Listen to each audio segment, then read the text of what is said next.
growing up, a lot of us young boys was probably told things like, suck it up, man up, what you crying for? Stop crying, I'm gonna give you something to cry for. Come on, man, stop crying, stop acting like a little girl, right? That's the things we used to hear.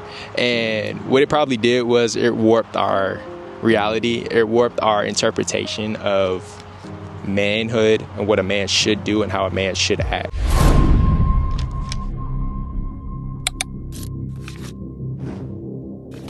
And a lot of us, and a lot of men now, fast forward into adulthood, probably feel stuck.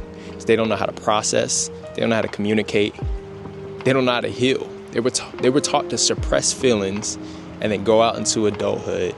And when you see men exploding or upset for little things, they're so volatile. It's because it's been years and years of just anger and buildup on the version of what a man should be, that they don't even know how to communicate and get up out of that version. Men are taught to suppress emotions to appear strong. If you're vulnerable, if you express emotions, it could be looked down upon. People can judge you. People can get the wrong impression of you. So we're taught, nah, bro. Don't tell them. Don't let her know that hurt you. Don't put yourself out there. Don't be like that. Don't show emotions, bro. Be tough, bro. You a man. You got this. We were told, suck it up, but never learned to actually heal. When you had that breakup, that girl actually hurt you, bro. She actually broke your heart, and you actually felt something, but you had to, nah, I'm good, bro. I'm good. What's the number one answer? Like, and I'm a victim to it. The first time you get around your boys, right? The first thing you gonna do, everybody be like, hey, bro, how you good? You good? How everybody doing, bro? It's a check-in. How y'all feeling, bro? How the week? How the fam? How all is this, right? And the first thing we all gonna say is, oh yeah, I'm good. Yeah, I'm good. Everything could be completely wrong. Life could be trembling. Can't pay your bills. Girl broke up with you. About to get evicted. Yeah, I'm good, bro. I'm good. Man, make it yo, me and my bro, especially shout out to my boy Rodney, bro. Every time we check in, it ain't even on no like, oh, I'm good. Like, we run it down. Hey, bro, how you feeling mentally, physically, emotionally, and spiritually? Hey, you gotta break it down. All right, so mentally, bro, right now, I'm probably like a 6. I'm probably like a 6. Why are you a 6, bro? Yeah, so like, job and stressing me out. Spiritually, I'm probably like a 7. I've been in my word a little more. I haven't been as much. Physically, not as good. I didn't hit the gym. Like, we're breaking it down. I'm good is not an answer. I'm good is not good enough. Like, I really want to know, bro, because I genuinely, real deal, love you, bro. And I really want to make sure you're good, make sure I'm some mental check-in and all that. So I ain't just taking surface levels, but like as a man, we had to get to this point though, being able to express and communicate and articulate our emotions basically based off of the I'm good, which stems from suppressing it anyway. I'm good when you're not good, it's not good, bro. So that's why in this era, this generation, it's redefining manhood to another level. The definition of how it looks is changing. I remember myself, me personally, I was a very in tune kid. I was very in tune with my emotions, very much so. Like I was I could feel people's feelings. Like I remember being a kid and like genuinely looking outside the window and seeing a homeless person and genuinely feeling for that person. Not even knowing their understanding their circumstances or the situation, but like genuinely having a heart for them. And just being really in tune with my emotions pretty much. And I just was I just expressed myself through tears. Like I genuinely did. I love to cry. And not always just because I was upset. Like it was a joke. Like when my birthday would come, I remember being like 4 or 5. Anytime you would sing me the birthday song, happy birthday, I would start crying, bro. Like, and I don't even think I was like sad. I was just like, I don't know. I just like to cry. I was a very emotional kid. And in our community and our culture where we come from, a kid like me, somebody who's in tune with their emotions, oh nah, that ain't cool. Nah, what you crying for, Davon? Stop crying. Suck it up.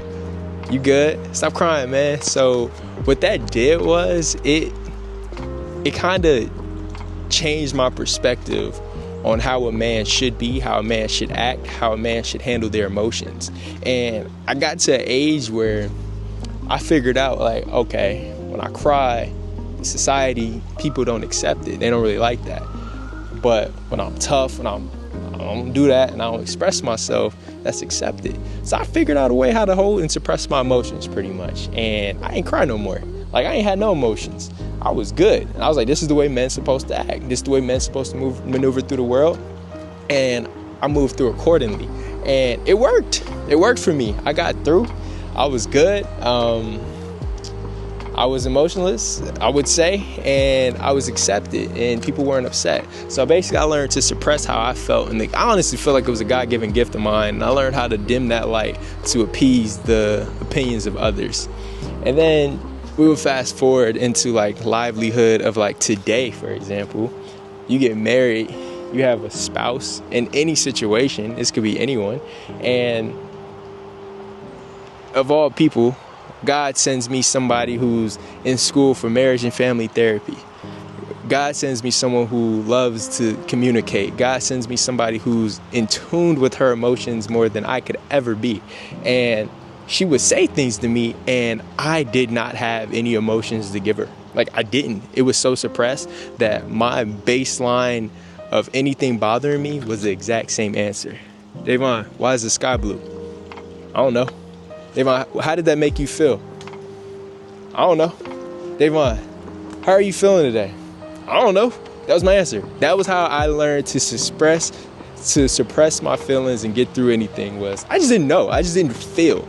And it became a problem. Like, what was once a cover-up to help me to appease others was then affecting me in other areas where I did not have the words to articulate.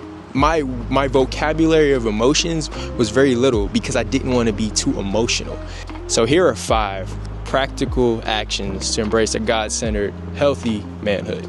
First, just talk to God about what hurts. You could do it with journaling. It could be with your praying, but not saying you have to go express it to the world. You don't have to start there, but like, just start with God. Like, if something actually does affect you and you are in a situation where you're not allowed to express yourself or show emotion, like, talk to God. Just speak with God and just say, hey, look, write it down. Hey, this happened today and it actually did affect me. It actually was tough. It was challenging.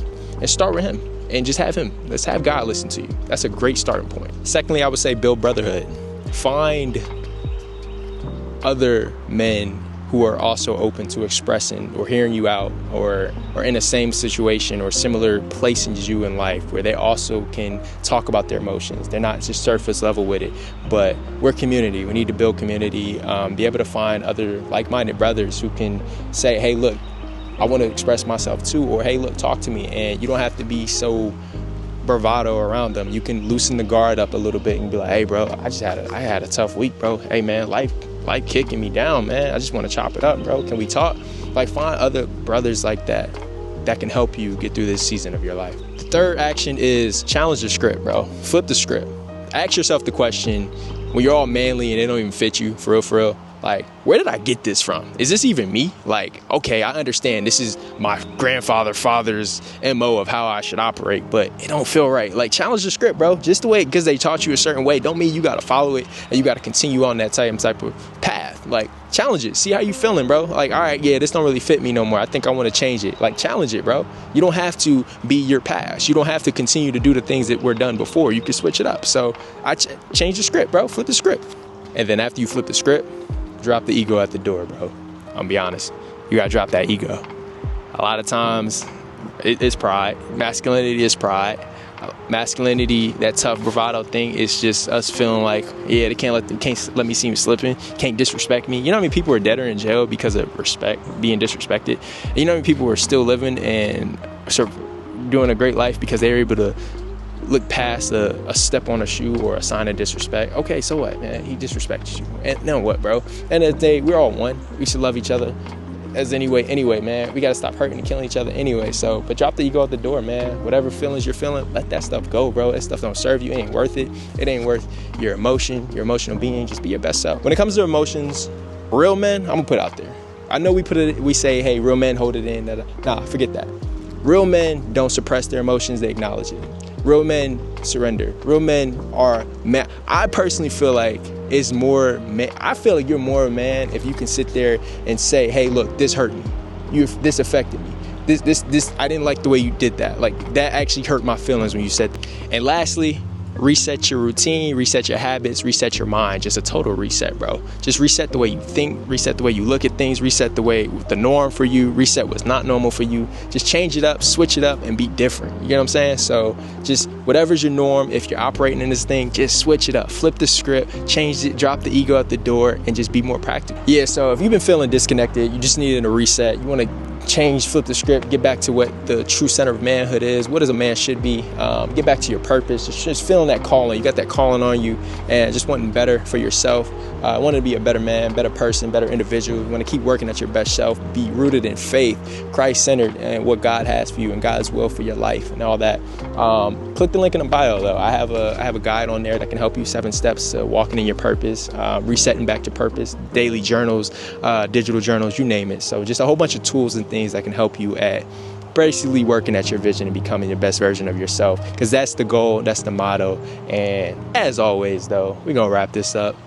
Whatever it is that you might be working on, whatever it is you might be going through, whatever challenges, whatever ideologies you're trying to shift, trying to change, or whatever, you always got to remember one thing, and that's one thing only. Whatever you're doing, make sure you continue to working at your vision. And that's that. Peace.